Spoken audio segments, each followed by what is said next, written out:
Credit card user Axis Bank का first time credit card use करने से पहले आपको ऐप डाउनलोड करना होगा। ऐप डाउनलोड करने से जैसे ऐप आप डाउनलोड कर लेंगे, डाउनलोड करने के बाद इस तरह से आपको प्रोसेस आता है लॉगिन। फिर उसके बाद जो भी आपका क्रेडिट कार्ड आया होगा जिस नंबर पे, जैसे कि मेरा एयरटेल नंबर से क्रेडिट कार्ड आया है, उसको सेलेक्ट कर आपको कंटिन्यू करना होगा। जिस भी नंबर पे आपके क्रेडिट कार्ड आएगा उस नंबर को आपको सेलेक्ट कर एक्ट करना होगा। जैसे कि हमको 3 क्रेडिट कार्ड मिले हैं तो हमारे तीनों क्रेडिट कार्ड की प्रोसेस दिखा रहा है। उसमें से कोई भी एक क्रेडिट कार्ड आप सेलेक्ट कीजिए, जो भी आपका क्रेडिट कार्ड है। उसको सेलेक्ट करने के बाद आपको आपका नाम डालना होगा। नाम डालने के बाद यहाँ पे एग्री, जो भी एग्री बटन है, जो भी टर्म एंड कंडीशन है उसको एग्री करना होगा। जैसे कि हमने नाम डाल दिया है, हम एग्री करेंगे टर्म एंड कंडीशन को, फिर कंटिन्यू करेंगे। कंटिन्यू करने के बाद यहाँ पे आपको 6 डिजिट का एमपिन सेट करना होता है।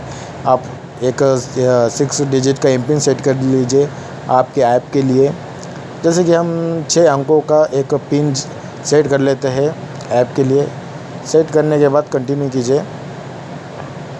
आप भी कोई भी एक पिन सेट कर सकते हैं। सेट करने के बाद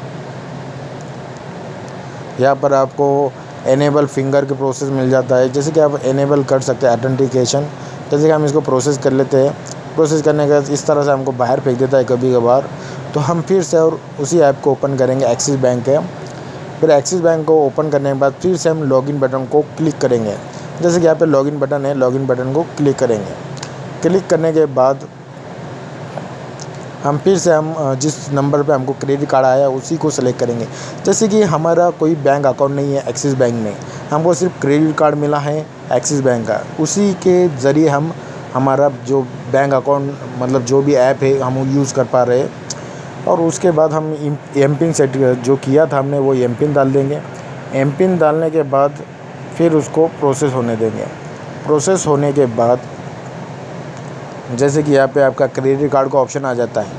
यहाँ पर आपको जाके क्रेडिट कार्ड आपको रजिस्टर करना होता है। जैसे कि आपका जो भी क्रेडिट कार्ड के जो भी नंबर है या जो भी आपने पिन जनरेट किया है वो आपको पिन डालना होगा।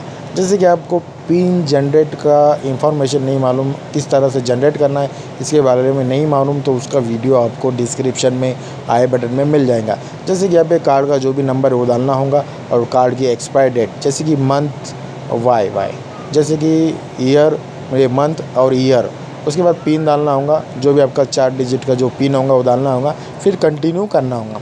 कंटिन्यू करने के बाद आपको फिर से आपका जो भी एमपिन होगा, एमपिन डालना होगा। जो भी आपका जो एमपिन है वो डालना होगा 6 डिजिट का। वो डालने के बाद आपका जो भी ऐप है वो रजिस्टर हो जाएगा, उसमें क्रेडिट कार्ड रजिस्टर हो जाएंगे। क्रेडिट कार्ड की सारी डिटेल्स आपको दिखाई देंगी आपके ऐप के ज़रिए एक्सिस बैंक। जैसे कि हमारी यहाँ पे सारी डिटेल्स दिखा रहा है। 3 हमारे क्रेडिट कार्ड है, उनके सारी डिटेल्स, उनका सारा बैलेंस वो सभी दिखा रहा है। इसी तरह से सारी प्रोसेस होती है एक्सिस बैंक क्रेडिट कार्ड की। और जैसे कि हमारा इस बैंक में अकाउंट नहीं है और हमको सिर्फ क्रेडिट कार्ड मिला है, इसी तरह से हम यूज़ कर पा रहे हैं।